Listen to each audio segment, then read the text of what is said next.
చేతిలో ఇది అద్భుతమైన న్యూస్ చేతిలో గ్రేటర్ గులాబీ హైదరాబాద్ పరిధిలో అండర్స్టాండింగ్ బీఆర్ఎస్ ఎమ్మెల్యేల పరోక్ష సహకారం లాంఛనంగా చేరుకున్న రహస్య మద్దతు కాంగ్రెస్ కి వేయించాల సీక్రెట్ ఒప్పందం అనే లీకులు మల్కాజ్గిరి చేవెళ్ల సికింద్రాబాద్ స్థానాల్లో బీఆర్ఎస్ ఓటు బ్యాంక్ డైవర్షన్ పై చర్చలు.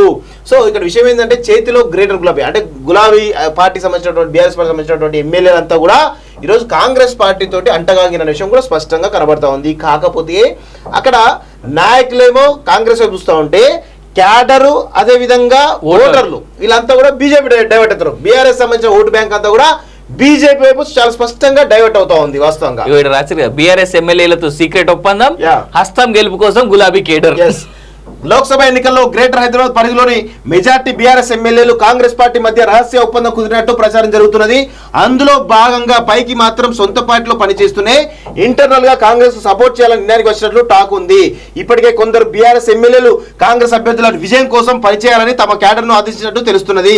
దీనితో చాలా చోట్ల స్థానిక గులాబీ లీడర్లు కాంగ్రెస్ అభ్యర్థుల గెలుపు కోసం పనిచేస్తామని ఓపెన్ గానే చేస్తున్నట్టుగా ప్రచారం జరుగుతుంది. బీఆర్ఎస్ ఎమ్మెల్యేలతో సీక్రెట్ ఒప్పందం గ్రేటర్ పరిధిలోని మల్కాజ్గిరి చేవెళ్ల సికింద్రాబాద్ ఎంపీ సెగ్మెంట్లు కైవసం చేసుకునేందుకు కాంగ్రెస్ పలు రకాల వ్యూహాలు రచిస్తున్నది. ఈ మేరకు సీఎం రేవంత్ రెడ్డి బీఆర్ఎస్ ఎమ్మెల్యేల మధ్య రహస్య ఒప్పందం కుదిరినట్టు ప్రచారం జరుగుతున్నది. పార్టీ మారేందుకు రెడీగా ఉన్న గులాబీ ఎమ్మెల్యేలకు ఎన్నికల టాస్క్ అప్పగించినట్టు సమాచారం. సమయం సందర్భం చూసుకొని బీఆర్ఎస్ ఎమ్మెల్యేల చేరికలు ఉంటాయి. ఈ లోపు తమ పార్టీ కోసం కొందరు గులాబీ ఎమ్మెల్యేలు పనిచేసేందుకు ముందుకు వచ్చారు. వాళ్ళ క్యాడర్ కాంగ్రెస్ అభ్యర్థుల కోసం కష్టపడుతుంటారు అని ఓ మంత్రి వివరించారు. హస్తం గెలుపు కోసం గులాబీ క్యాడర్ అంటూ కూడా చూస్తా ఉన్నాం. సో దీనిపైన కేటీఆర్ ఏం సమాధానం చెప్తే ఏమనంటే పొద్దున్నేస్తే కాంగ్రెస్ బీజేపీ ఒకటే ప్రచారిస్తావు, వాళ్ళ కాంగ్రెస్ అభ్యర్థుల గెలుపు కోసం మీ నాయకులు మీ ఎమ్మెల్యే పనిచేస్తున్నారట. నీకు వాళ్ళను సస్పెండ్ చేసేటువంటి దమ్ము ధైర్యం ఉందా? మల్లారెడ్డి అన్నాడు కదా, ఏమన్నాడు? అన్నా నువ్వే గెలుస్తున్నావు అన్నా అని వాటేసుకునే దగ్గరకు వచ్చి ఇట్లా మళ్ళీ ఇట్లా దగ్గర తీసుకొని చెప్పలు పెట్టుకొని అది చేసి అగ్రహం వేసుకొని నువ్వే గెలుస్తున్నావు అన్నా అని అన్నాడు. ఆయన సస్పెండ్ చేసేటువంటి దమ్ము ధైర్యం కేటీఆర్ కుందా అని అడుగుతా ఉన్నాం.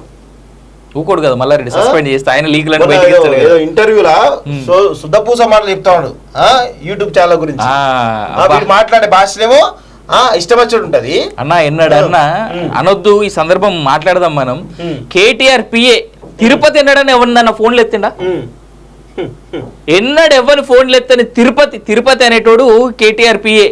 అఫ్ కోర్స్ బినామీ కూడా చాలా పెద్ద స్థాయిలో. అరే మంత్రులు ఎమ్మెల్యేల ఫోన్లే ఎత్తలే. కేటీఆర్ వచ్చి యూట్యూబ్ కి ఇంటర్వ్యూ ఇస్తే అసలు నేనైతే దేంతో నవ్వినో నాకు అర్థం కాలేదన్న. నాకు చూడబుద్ధి కూడా కావాలి ఇంటర్వ్యూని. Sorry to say this.